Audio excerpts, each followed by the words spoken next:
being able to feel a couple different rhythms, and best way for me to diagnose that is to see what rhythm pattern is your fallback pattern. Because when we start playing any instrument, there's always like a rhythm we learn, and then there's that first song. Generally, it's that rhythm. Yeah. And some people never break that pattern. So what I want to do is just show you the most important part about playing. Oh, we're gonna do acoustics. Good. Most important part I would say about the rhythm aspect of it. And let's make sure we're in tune. Low E. Hey. And close enough.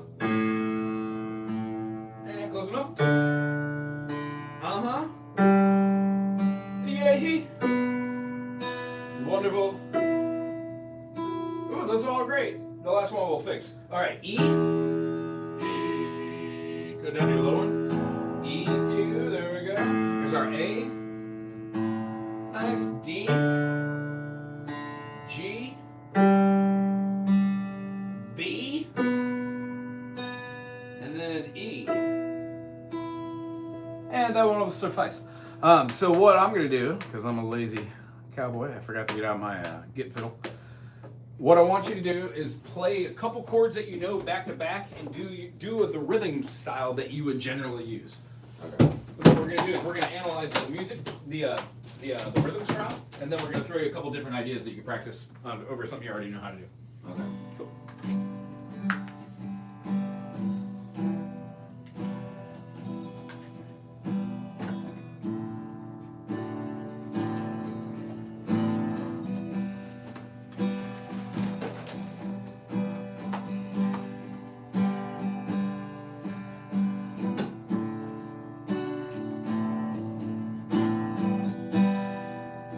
That might be fun. Cool. A minor for sure. E minor built as a mage. So you got a G major. C major. A minor.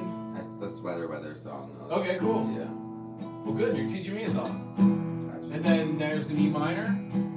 Cool. So first things first, let's diagnose, or let's not diagnose. Let's do a little dissection of this. What is a G major? Chord. Correctamundo. So when we're playing a chord, what's another name for a chord? Triad. For sure. And triad is made of what? Three things. Two things. But it is three notes. Three notes. It's a note to a note, which is a dyad, a harmony. Mm. Big speak, dyad. Little speak, harmony. It's just the thing that when you combine it with another note, it's not monotonal, polytonal. Mm. So when we have two notes, if we do this note and then we go this note to this note, well, that's one note. Generally, if it's a major, it's going to be a major third. And then if this one right here above it, which is stacked tertiary harmony, like a chord would be on a staff or a stave, you'd have 5 lines. Let's do the bass clef. This is the F. So if we did this, and then there was a ledger line, that would be an F major. Because the bass clef is the F clef. F, G, A, B, C. Interesting? Yeah. So when you're sight reading music, you're not really sight reading all the music on the page. Because you practice looking for particular chords or particular intervals, those just stand out to you. And practicing your hand is kind of like you become a computer, but then after doing it for a while, you put improvisation into it and it becomes your own. Same thing with guitar. Same thing with anything, really. So if we were to see this through the eyes of just using this chord right here, G major, if you're playing it like through the eyes of just the top half of your guitar, you would have a G, B, and D. See how that is stacked? Yeah. Yeah, for sure. And then this is the G open, this is the B open, and this is the D open. So that's already in the open stringing. All you're simply doing is throwing down these two notes, which is silly important because it's a major third. That's what it looks like on a guitar. Anywhere you put it, like play your C chord. Do, do, do, do, do.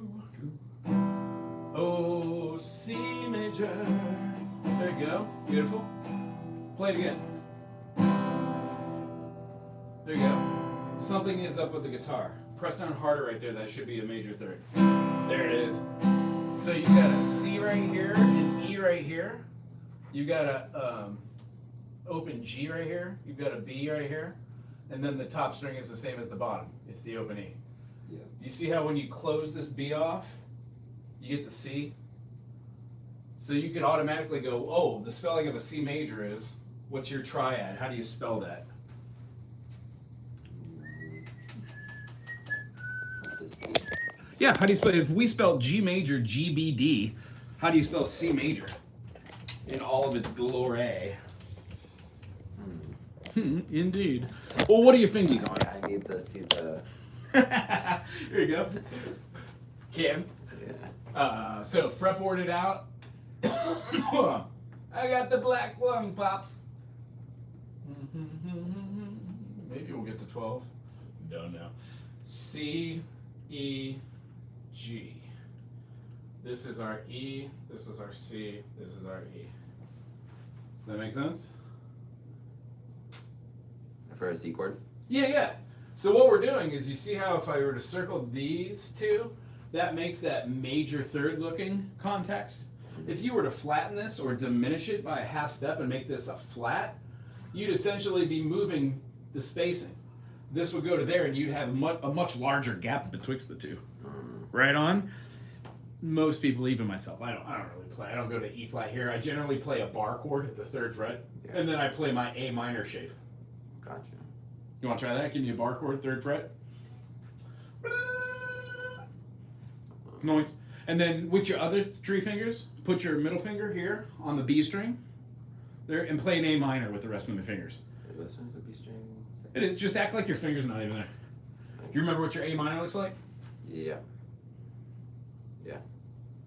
So try it. Wait. If you want. That's not an A minor. Go back to your root positions or first positions. And let's look at the A minor right here. Ready? Yeah.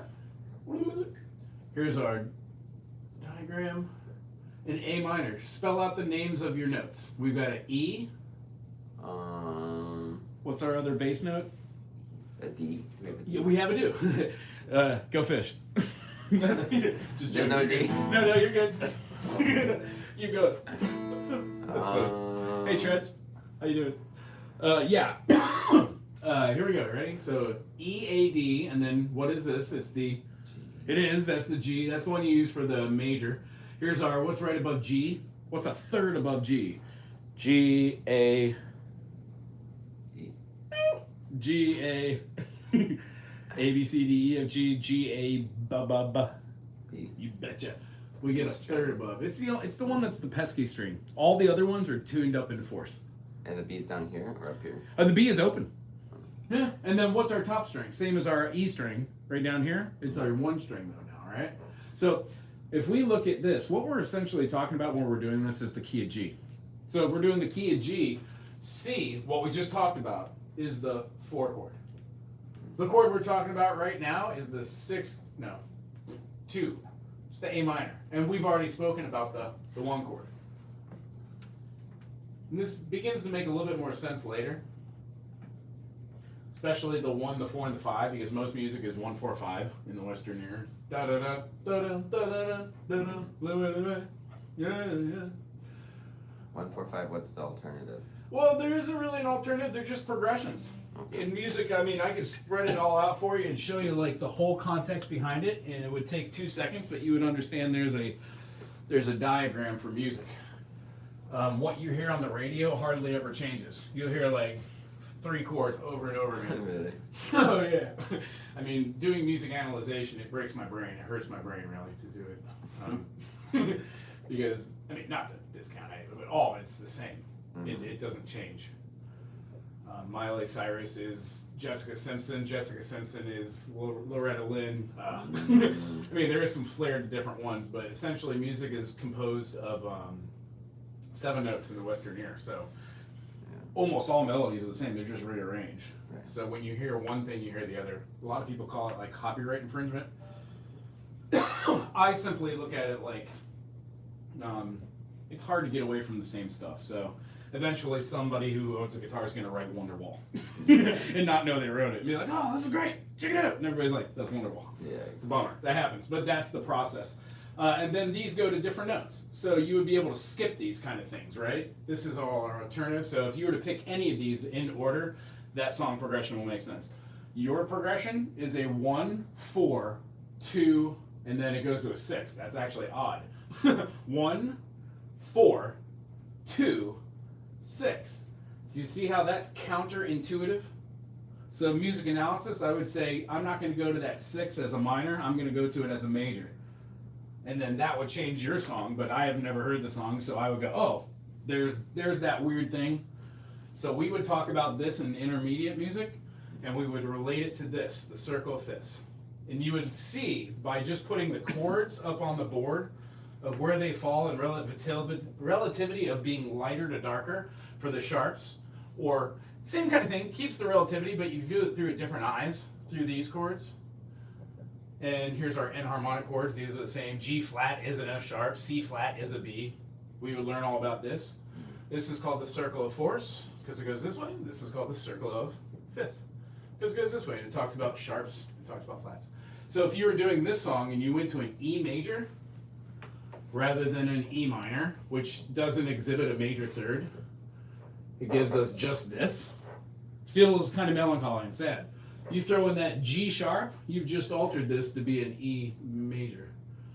Thusly, you wouldn't write it as a minor 6, you would write it as a major 6. Good job. So we don't have to go through any of this nonsense. This is like when you're writing your own songs and you're like, oh, I don't know what to do. What do I do? And this is it. You learn all 7 notes inside of a key signature like this. So you could go C major has no sharps and flats. And that is probably what we're going to throw out at the end of this session. Scales. Okay. Just getting associated with 7 notes. And then you just doodle. You play them over and over. You do backing tracks. Connect it however you want. Yeah, you can do anything you want. I say like patterns of, I got OCD, so I'm like, what does 1, 2, 3 sound like? What does 1, 3, 2 sound like? Any product you can put out of there becomes a note structure. So here, when we have our chords for here, we've got a minor. And the reason why we know that this is an E and this is a B, open E, this is a G and a B and an E. All the spellings of these notes, and you always spell a chord from the root up, gives you major, major, minor, minor. And you understand the contextuality between the sonority. Major has 1, 3, 5. This gets rid of the third. Just 2. You betcha. And then there's 2 other types of chords. One's called an augmented, which is a 1, 3, sharp 5, and then a diminished, which is in every single key. You don't have to think about doing anything. It's already in the key. When you start stacking these suckers like triads, it forms that diminished. Yeah, that last chord is that diminished. Interesting? Yeah. Coolness. So, going through the process of this, we'll learn about that if we want later. But today, I would say the one thing we should do is look at the key of C major in comparison to the key of G major. So you could say, contextually, I know 2 keys completely. And just start us off with the circle fifths and saying C major has absolutely no sharps and flats. There's not one of these. There's not one of these. There's no augment. We're not going up. We're not going down in pitch. C, D, E, F, G, A, B, C. We know that the 1 chord is always going to be a major. The 2 chord is always going to be a minor. Look at that. 3 chord minor. 4 chord major. 5 chord major. 6 chord minor. And then this one is a diminished. This is where that really cool chord comes in. And you don't even have to think about it because you could just spell it like every other chord. How do you spell G major? G, B, D, yeah. And then A minor, A, C, E, B, D. Oh, F sharp. And if we just listen to the difference between a B minor, that's in the key of G as the 3rd. Well, there's no B minor in the key of C, is there? There's no F sharp. So if we flatten that F sharp to an F natural, you just get a diminished. And every key has 1 diminished. C major and B diminished are like best buddies. They do everything together. What does diminished mean? It just means you're taking that 1, 3, 5, and rather than having a major, which feels kind of happy, or a minor, which feels melancholy, you're splitting your distance between all these notes, and they're pulled closer to the root or the tonic. You flatten your note here. Now, this is advanced to say, but this is one we call the dominant. All the notes in a 7-note scale want to be this note. Absolutely.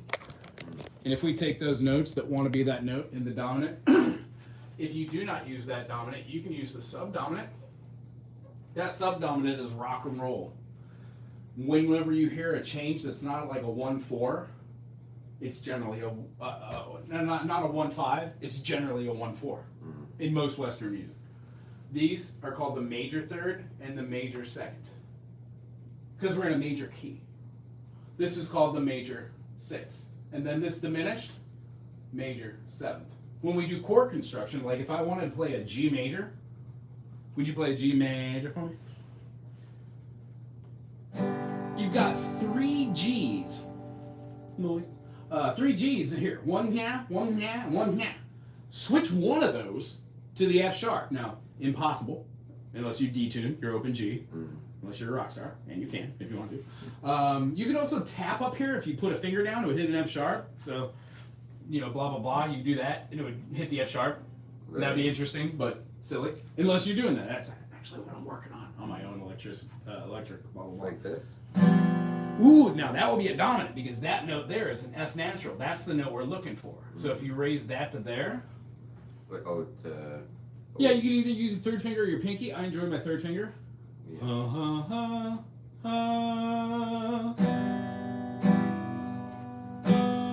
Real press real hard right there.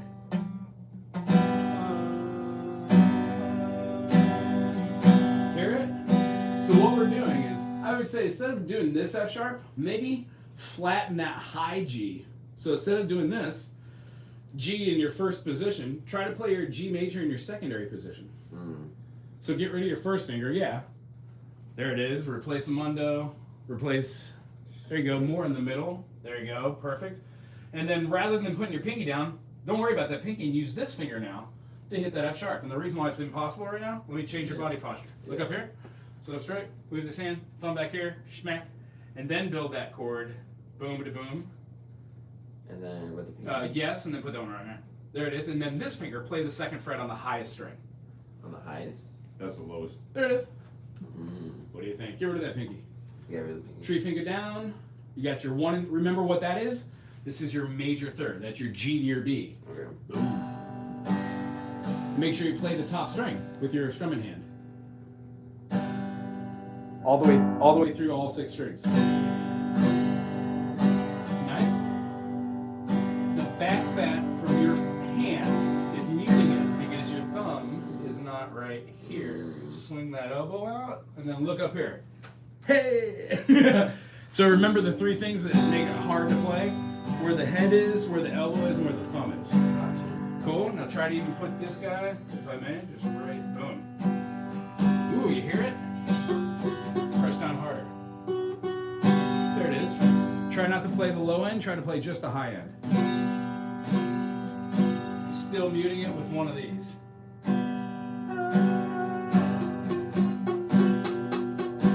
Press down harder. There it is. Play just the top 3 strings. The top down here? Yeah. Hear it? So what you've done is you've changed this G major into a G major 7 just by putting your finger in a different place. And when we talk about a 5 dominant chord, like this chord in the key of C, if we make it into G, B, D, and then not F sharp, but F natural, this builds a chord called a G7. It's in all music. It's in a lot of different types of music. It's our moving chord. It's our passing chord.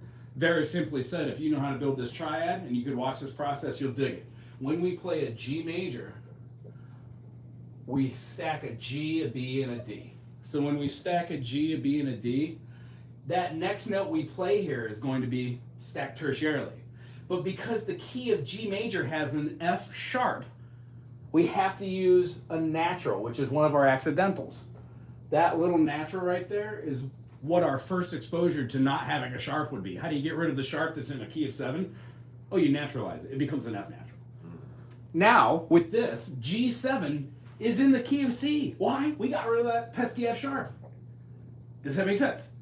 So the 2 chords essentially you are building is a G, B, D for a G major, major third, minor third, and then when it goes up top here, if it went from our last note, D, to the F sharp, that would have been a major third,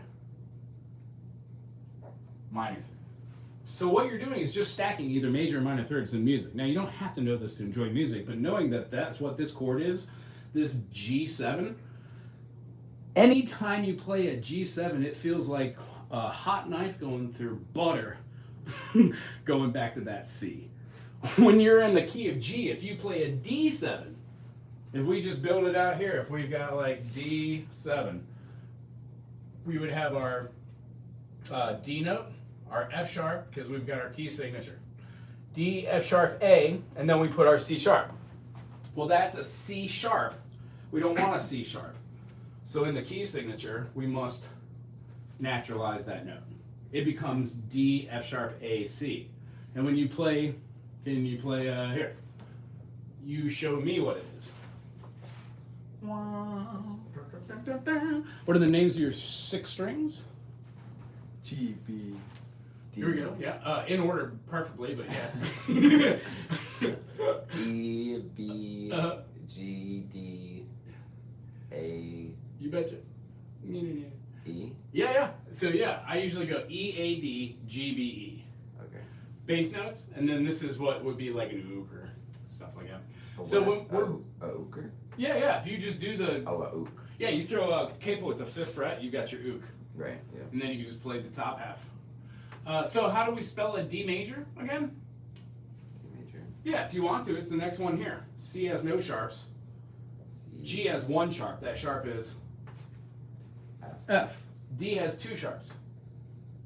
C and F. Yeah, but say it F and C. So every time you go around, when you get down to B, you're like F, C, G, D, A. You just automatically know them because you're just so used to saying them at that point. And then you also kind of put it with C, D, E, F, G, A, B, C, G, A, B, C, D, E, F sharp, G, D, E, F sharp, G, A, B, C sharp, D. Does that make sense? A little bit. Cool, scales. So here when we do the 2 sharps, we can write out our key of D. You can either write it in order, or you can just write out all the notes in a scale, and then go, okay, what was the note in the key of G? Oh, yeah, C F sharp. What was the sharp in the key of, what's our next key? Goes to D? Oh, well, it's here. So here we go. We have 2 sharps. Ta-da. So how do you spell D major? 1, D, F, A. 3, 5. There we go. D, F sharp. We'll write it A. And then we don't want D major 7. What's in betwixt B and C sharp? B. Not the major 7th, the thing that's in the minor 7th. The thing that goes between the major 6th and the major 7th. It's part of the chromatic scale. Rather than us going do, re, mi, fa, sol, la, ti, do, we're going all of the notes. So what's in between these two? C. C. You see that? B, C, C sharp. Right. Yeah, it's just moving through them notes. So if we put the C natural up top here, how do we spell it? Well, we don't want these. I would say just get rid of them. Here's our D. What are we trying to spell? Oh. Yeah. Where's the C? Well, let's build it from the ground up. Where's the D? We got the D. For Nice. D7. Yeah. Yeah, we got it, right? Is that the triple one? No. Yeah, it looks like a, here we go. We can do E, F, F sharp. So we got rid of our E. B goes to C. And then G is going to go to A. So when you play this shape, it gives you a D7 or a D dominant. And because it's the 5th of what chord? The 5th of a G. It's going to feel great going back to it. Mm.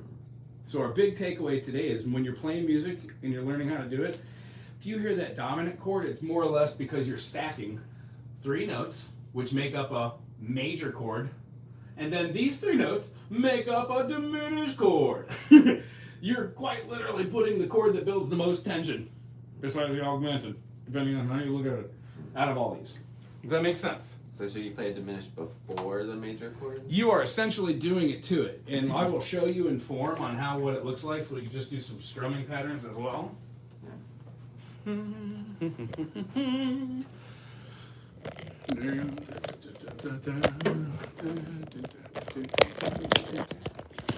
So.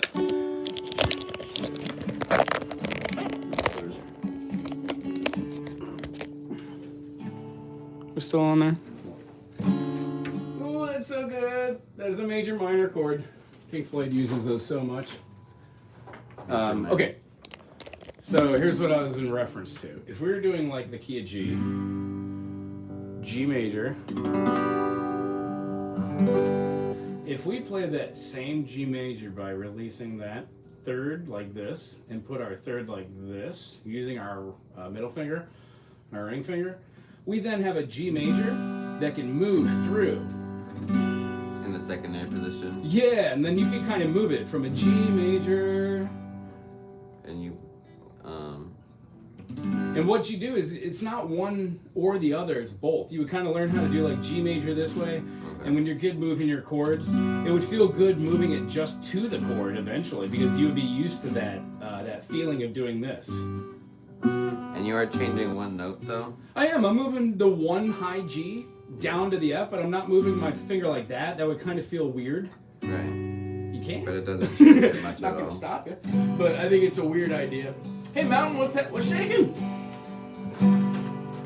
Cool, and then that's a G dominant. You hear that G7? Yeah? Now play a C.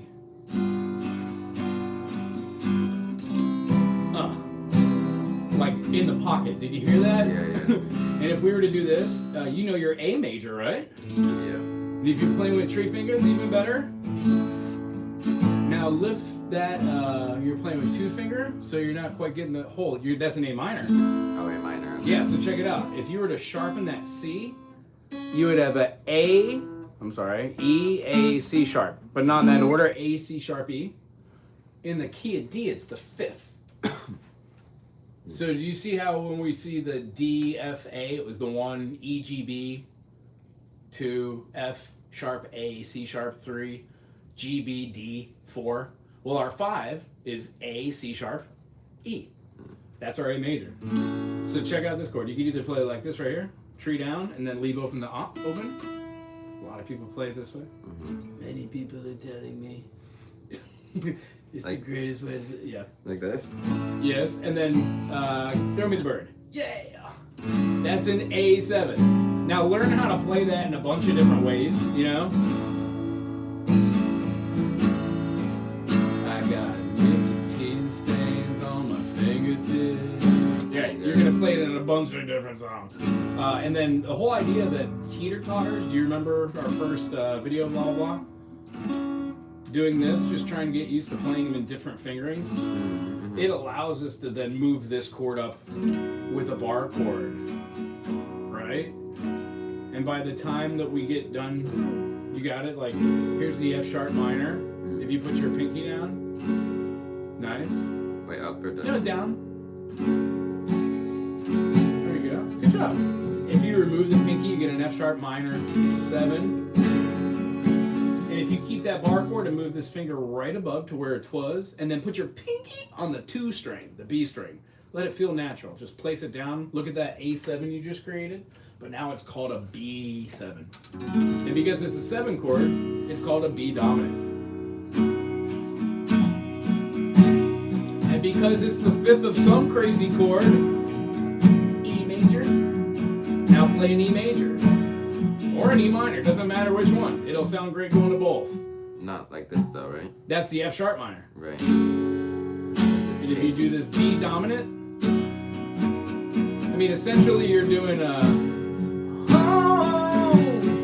home again, but it's in E minor and A7. So when you're playing this chord, it feels great going back to E major. E major.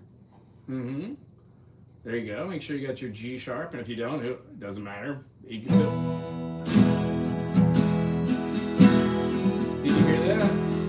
That's why this song, that F sharp minor,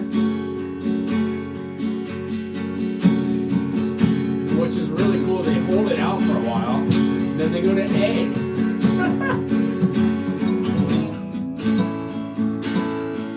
Yeah, there you go. And then to A7.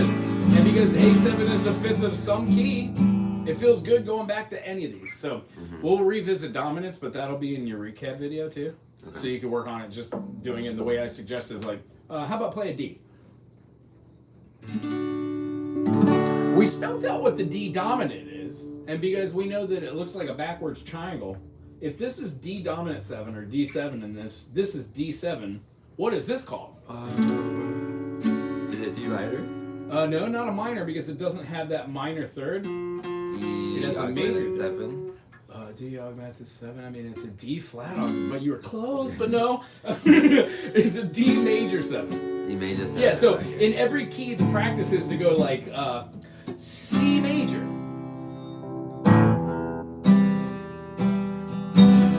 C major 7. Now put it back on the C, and then make that backwards looking triangle. It's the note you're hitting there is going to be a B flat. Like that. Perfect. Yeah, now play that. Where is this one? C dominant, C7. So you would work through all those and be like, what song does this sound like? Something in the way she moves, attracts me, F on the first fret, play the E major on top of your bar. E major. You betcha. So before we start knocking out songs, because you're a rock star, the idea is to play every single chord that you know how to play with 2 different fingerings. Okay. Right? And then that'll make that easier, because the way I teach is like if you could do this, 1, 2, 3, 4, 1, 2, 3, 4, 1, 2, 3. You can do it on 1 and 1, 2, 3, 4, 1, 2. So this is the kind of mindless stuff you do, and you see what my hand's doing over here? Yeah. This is the secret to rhythm. You're concentrating so very hard on this. I know I'm going a little faster. Let me go at this pace you should be looking at. Let's do a D. Ready? 1, 2, 3, 4. Now you see how I've got complete fingers on there? You've got all 4, I've got tree. Yeah, so go back to your D major now. And when you do your downstroke, play the chord. Nice. On your upstroke, take your hand off the fretboard, get rid of your first finger, and then put your secondary finger down on the first note on the, there it is, and then go downstroke without playing. And then on your upstroke, get ready to place that note on that next beat. And then we're going to go up, and we're ready to put our pinky on that note, and now we're down, and we're not playing anything. And we've got a second to do it, and then we're going to play the chord. Now let's speed it up just a little bit. 1 and 2 and 3 and 4 and 1 and you can do it in either way. And 3 and 4 and 1 and place and place. And see how you're already faster than a whole note? Well, then rock it out with a half note. Play on the 1 and 3. Play on the 1 and 3. You betcha. So let's start from the one we can start from there. Ready? 1, 2, 3, 4, 1. You see how what's happening is the mechanism? Your brain is cutting out steps. The synapse it takes for you to do your hand up and down isn't being thought about. It's becoming a muscle memory action. Yeah. So your brain can focus on what your fingers were doing is layering, and then your brain's like, this is silly. I'm not going to layer. So it stops layering 1, 2, 3, 1, 2, 3, and it starts doing it in one felt swoop. And that's what we're looking for after playing back and forth over and over and over and over and over again. Every chord back and forth. This one feels weird. I get it. But if you play it in all of its different glories, you can start seeing how being able to do like...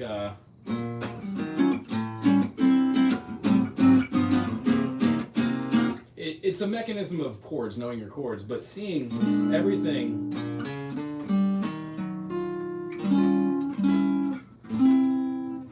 It's all a flow depending on how you want to do it. So in the beginning, it's like learning, today's gonna be the day. And the rhythm that comes from that is going 1, 2, 3, 4, and being frustrated. And then finally, when you're doing it with all your chords, you start making recognitions. And you're like, oh, A minor looks exactly like E major, doesn't it? And then when we learn a song that does something like, yeah, there it is. Nice. And then let's do just a rhythm exercise. We're going to learn something called an Andaluvian cadence. It's going to be an A minor. It's going to help stretch out them fingies too. A minor. Yep. Got it. Nice. And then with that pinky, we're going to stretch it over the top of there to hit the E string. Okay. Tricky. It is. And what we're doing is we're teaching the hand to move. Now, here's what I'd like to show you. I want you to try to practice it with your thumb directly in the back by doing just down strokes, right? So let's build. Never. Well, let's just build the chord. Ready? Take our thumb, throw it on the back, right in the middle. There it is. And then take our finger, just touch the second string. There you go. Right? And then go up to the second string, the second fret, but keep your thumb there, and then go there. See how I'm building this mechanism where I'm stretching? Are you doing that too? Yeah. Cool. Do you feel it right here? No. Okay, well you should. This is okay. So check this out. Put your thumb directly in the back, up and down, right there. Okay. So what I'm doing, so I'm doing this, and then I'm putting my finger directly on that second fret, that first fret, and then going to second. And do you see how my thumb, when I push my finger out this way, my hand naturally pushes my thumb that way. What we want to concentrate is when we're playing a bar chord to not have our hand that way. We want to concentrate on it up and down because this way it forces our elbow to go to our belly button. And the thing about the chords is, in the beginning, we're always kind of doing this. Our thumb's going this way or up over the top or down below. I've seen a couple like this. And truthfully, you don't even need the thumb to play. Right. So the whole idea is being comfortable in your own skin and then forgetting that it might or might not be an issue. It will go away. Yeah. After your 20 hours of doing just this, A minor, A minor, A minor. There we go. There's that C. Let's layer down our A and our E. It's going to feel exactly like our E. In fact, we're going to play both of these back and forth. The A and the E. Okay.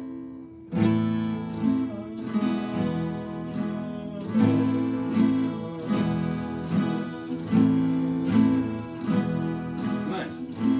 So what we're going to do here is we're going to play with our secondary finger and do the same thing a ding ding. Get rid of that first finger.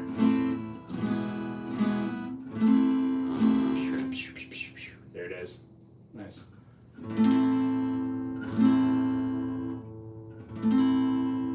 Look how my thumb is. It just wants to do its own thing. I know. You're going to teach it. The whole point of why I teach this way, it's painful in the beginning, but if you work at it and spend 5 minutes each day, after 2 weeks, you will not notice the difference. You will train your brain to just relax because you'll go, oh, my big pet peeve for myself is also putting my hand on my elbow and just dinking out because I get tired. So I have to tell myself to sit up. And if you're at home and you're practicing and it doesn't feel comfortable, you can put a case underneath one of your feet. And that'll help? It pushes up your foot. Yeah, that makes sense. This is how I generally play live. I'll throw a case in front of me and I'll get dead on it. Yeah, if you put one of your feet up there, or both of them, just tell me which one. Usually it's, if I do something like this, it's like this one because it gives me a little bit more height. Yeah. Classical guitarists generally put their feet like this and play like that. And then there's a footrest where you can put it up that helps it accentuate. But yeah, work on that. Think about your thumb, you know, going back and forth, trying 2 different ways to play these. Back and forth, back and forth. Hi, Sherry. And the versatility of playing those chords just helps for bar chords shapes when you need to move around a lot. It does. So, in a nutshell, every instrument that is tuned with strings has this possibility. What they're called are first positions. So, on the guitar, we explain it through something called the cage system, even though there's a little bit more to it. If you can play a C major, and you can play a A minor, and a G major, and a E minor, and a D major, you can take these shapes in a secondary fingering and move them up for a D sharp or an E flat, E major. And this E major exhibits all the same notes as E major. The guitar itself is moved into like baritone notes.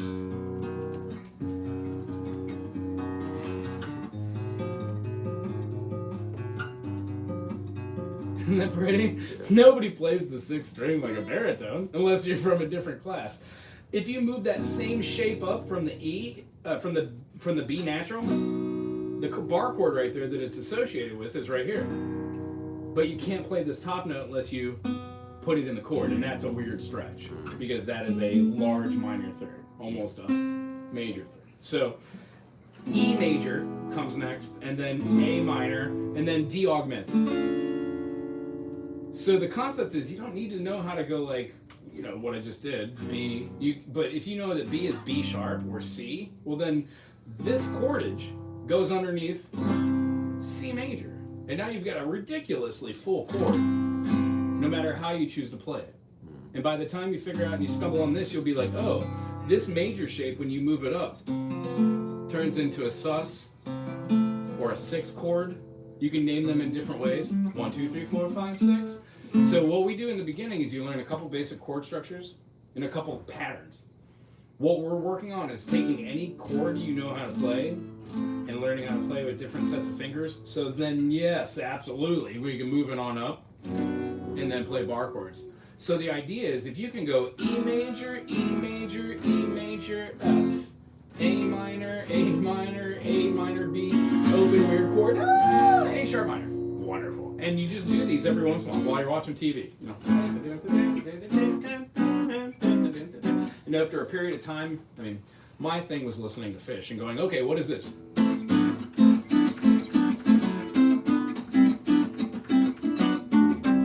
then I was like, well, what is all that? And I was like, oh my goodness, those are the chords. They just don't have the chords. And then I realized, oh, you don't have to have all the chords on here to play all the structures. And I was like, well, what are the triads? So when you learn A, C, E here, you could also kind of see it as having an A, C, G, there's a dominant, A7, A7, A7, A minor, and then when you play songs like Stairway, it shows you what those chords are, but you're like, I don't have a clue what those are. Well, that's a C major. It just happens to have an extension or an inversion. And when we learn one quadrant and then another quadrant, the logical progression we do is I teach you a scale, and you get really frustrated with it because it has open notes.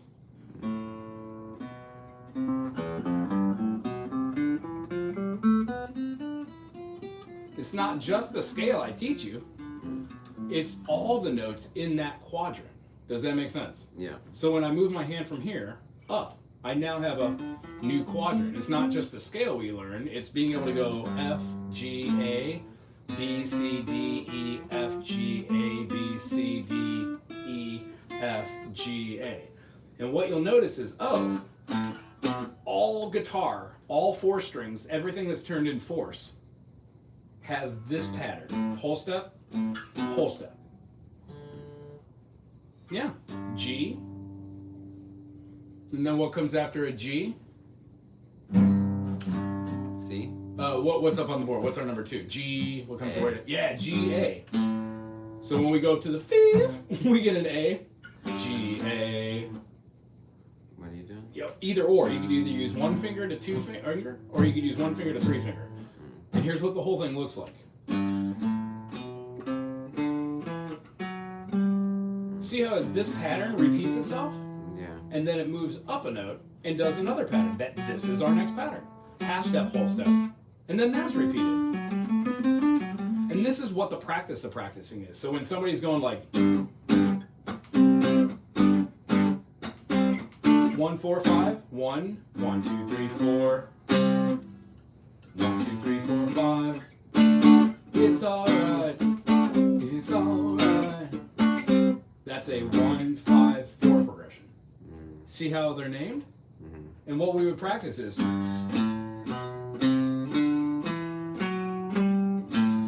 maybe try a different pattern, drop a note, add a note, and this is like the next level of it. If you want to sing and you're wanting to sing with music, I would suggest picking a note like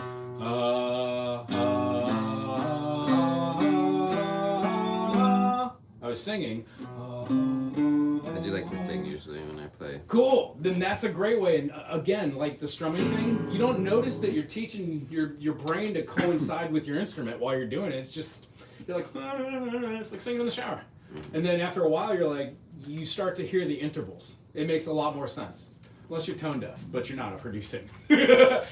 So when you're tone deaf, it makes this whole process even harder, for sure. But also, even people that are tone deaf love music and have fun with it. Mm-hmm. Cool. So are we clear on what would be the interesting thing to do for a, hey y'all, to do like back and forth between these? I call these the teeter-totters, right? Remember to use this mechanism. And then what was the name of that song? Sweater weather. Sweater weather. Sweater weather. Sweater weather. Yeah. Spider weather. You got spiders on the mind. I was like, I like the name of this song already. Sweater. Sweater. Yeah. Why am I an idiot? Sweater. I don't know how to spell sweater. Why do I not know how to spell? Is it like sweater? Like sweat? Yeah. Huh. Sweater. Weird. Never spelt the word, I think. It's a girly song. Okay. 90% of what I do is girly songs. You're gonna love the Taylor Swift on my channel. I got a lot. Perfect. All right.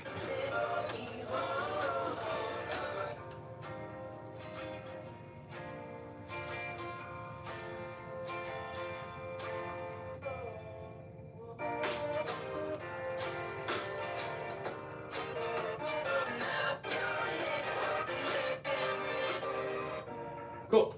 So I've learned over 400,000 songs. The way I learn music is by playing it one time fast, all the way through on the fastest speed you can do, just so you can hear the changes.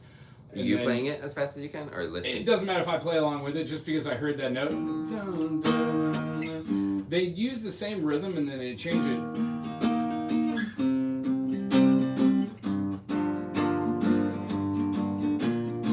So your capo's at the 3rd fret. I'm doing what you would be doing up top here. So you have a C major. Yeah. C major. Mm-hmm. Okay. And then A minor. And then an E minor.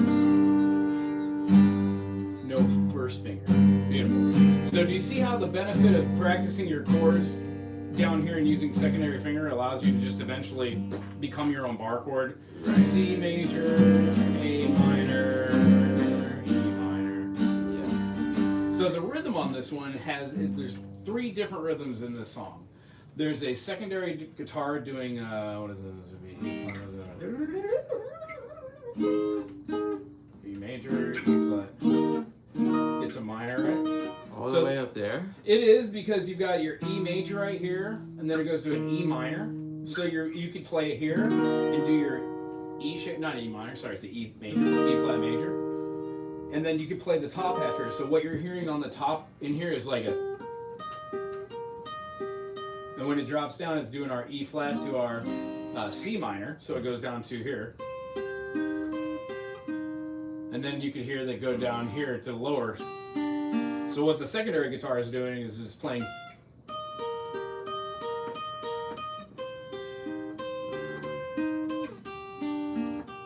And the chords on top of that are your E flat major, which you're playing as a C. And then we're doing the rhythm. Let's check that out. Down, down, down, up, down, up, down, down, down, up, down, up, down, down, down, up, down, up, down, down, down, up, down, down, down, down. When you say quarter, quarter, eighth note, quarter, quarter. Now to the A minor shape, ready? I don't know how to get it for some reason. Well, let's play without a 3-finger chord. Sometimes the brain does better with I don't know if it's like up, down, up, or like Well, here, let's check it out. Throw it down here. This one. Quarter, quarter, eighth note, quarter, quarter, eighth note, quarter, quarter, eighth note. Right on. So let's slow it down. Ready? 1 and 2 and 3 and 4 and 1 and 2 and 3 and 4 and 1 rest, 2 rest, 3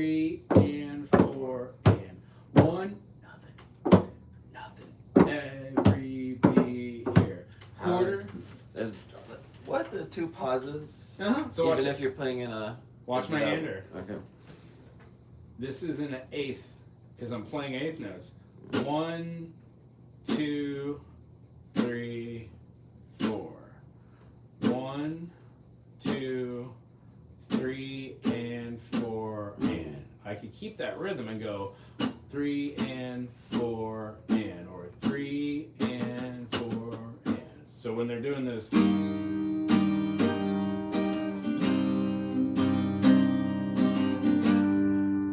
Is that a down, up, down? this one is a down, down, down, up, down, up, down, down, down, up, down, up, down. And it's correlating with the notes. 1, 2, 3, 4, 5, 6, 2, 2, 3, 4, 5, 6, 3, 2, 3, 4, 5, 6.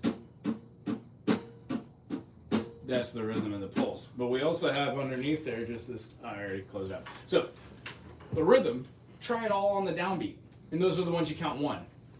So you'd have 1, 2, 3, 4, 5, 6, 1, 2, 3, 4, 5, 6, 1, 2, 3, and then 2, 3, E minor.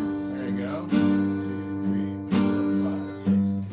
The A minor, same thing. The rhythm. I know that's not Is the there a same G word. or no? Eventually, there's going to be a G. It has this kind of like, it's the wraparound chord. It's the one that wants to come back. So they're borrowing that too. So being in here, we're playing essentially here 1, 2, 3, 4, 5, 6, 7, 8. I would say we're in the key of B flat. That sounds right. For you, it's a G, but that's a B flat in standard tuning. Does that concept make sense? For me, it's a G, bro. Yeah, you've got a capo one, right? So the chord you're playing, the shape itself, this note on your E string is a B flat, A, B flat, B, C, C sharp, D, E flat. So when you've got the capo here and I'm going up here to play this E flat is essentially playing up the neck here. So I'm playing a G chord shape, but what is the actual... B flat major. B flat major is the chord. Right, so if you're looking at chords on chordy or ultimate or something, it'll be like C major, A minor, B minor, G major. I don't remember if I heard it diminish, but if we did, we're in the key of B flat. The diminish would be the 5. 1, 2, 3, 4, 5. That'll be our F. F dominant, F7.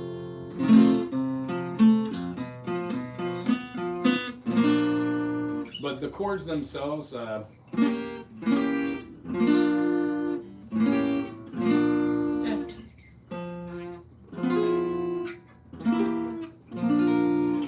for the song, I would say the rhythm aspect from doing the teeter-totters will help. It'll go a long way. And then as far as just knowing a couple blah blah blahs, how many sharps and flats are there in the key C? 1 or 2 or none. Or none. That's the answer. And then how many sharps are there in the first key that has that first sharp? What is that first sharp? F. It is. What key is that? What key is that? I think that might be... the key of G? Yes. And G has 1 sharp. That sharp is F sharp.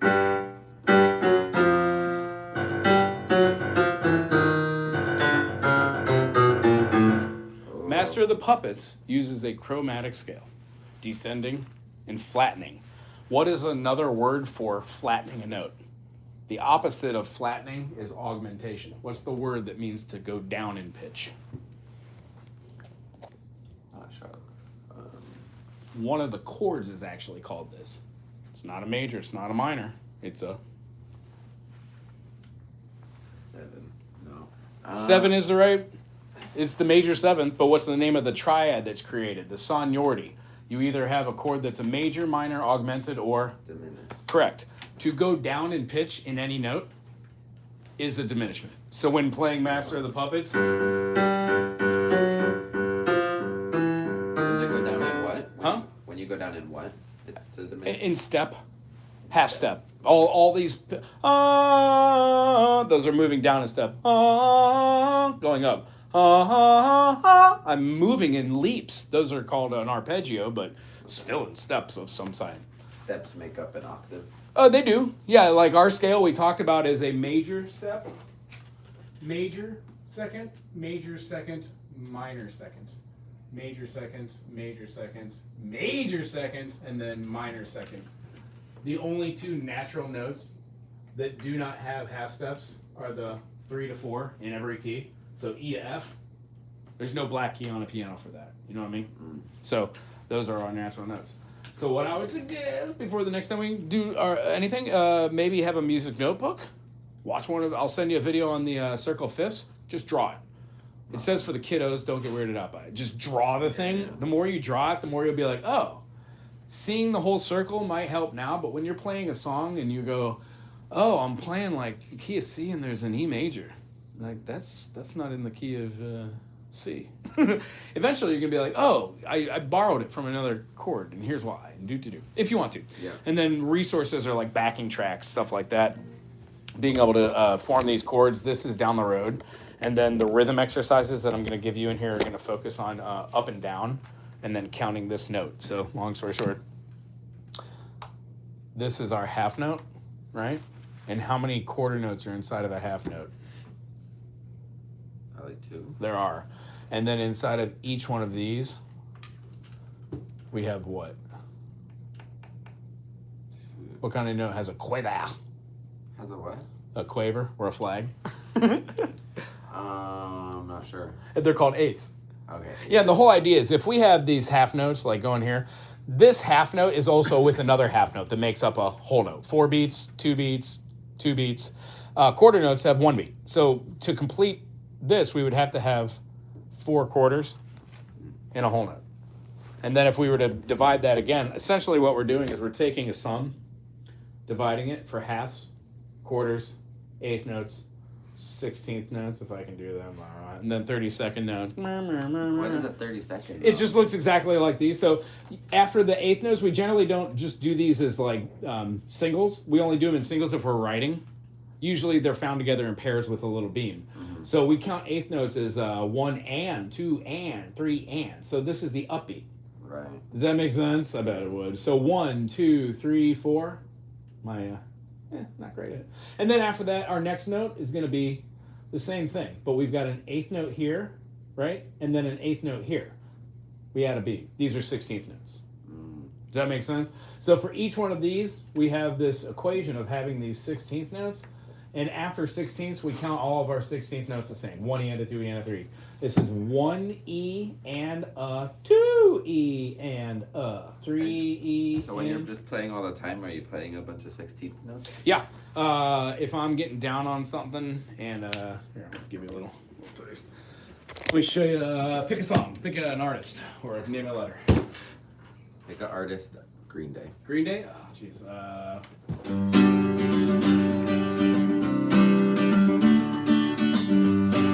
This is in the key of G major.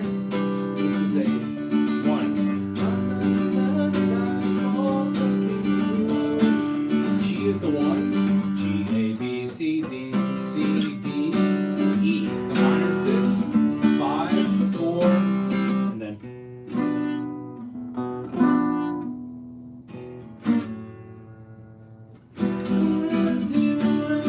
Oh, back to the 1. No, no, stays on the 1. 1, 4, 2, 6, chord. 1, 4, 2, 6. 1 chord to 5 dominant, back to 1. And that was. Yeah, I wasn't watching your strumming hand. And okay.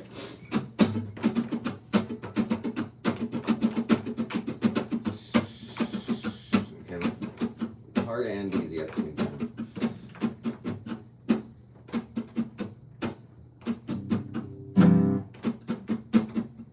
What are you doing with that little, like, So those are little... 16ths. So watch this. Okay. 1 and a 2. 1 and a 2. I need a super slow mo. Yeah. As a.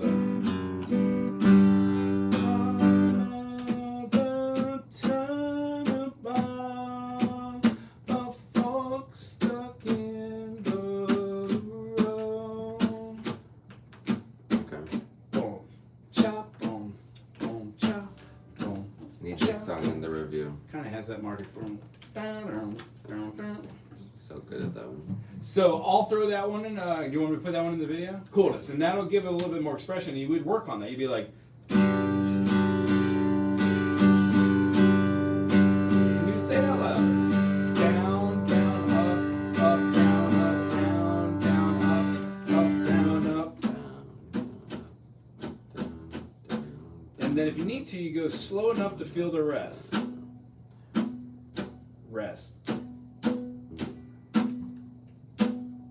Rest. Rest. And then you can call it quarter, no, eighth, 16th, or eighth, or tuple, because it feels like a tuplet. Many different ways to say it. And then a good thing to do is, it'll be in the video, it'll be like this.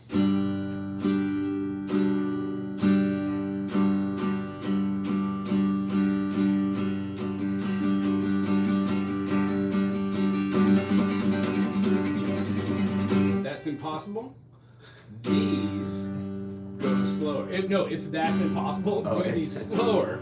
And then when you do eighth notes, they'll be like this. 1 and 2, and then now try down up for the eighth notes rather than just up to down strokes. And now try 1 and a 2 and a 3 and a 4 and a 1 and a 2 and a 3. Now try the little quarters again, ready? That way. 1, 2, 3, 4. These are 1 half notes. Now if you do it on every beat, the quarters. Now all down strokes. 1 and 2 and 3. Now try down and up. Still eighth notes. See how you switch to your eighth notes? It's still the same.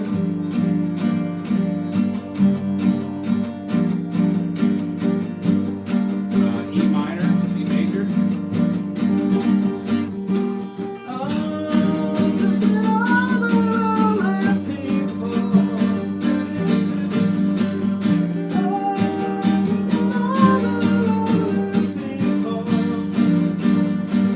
minor.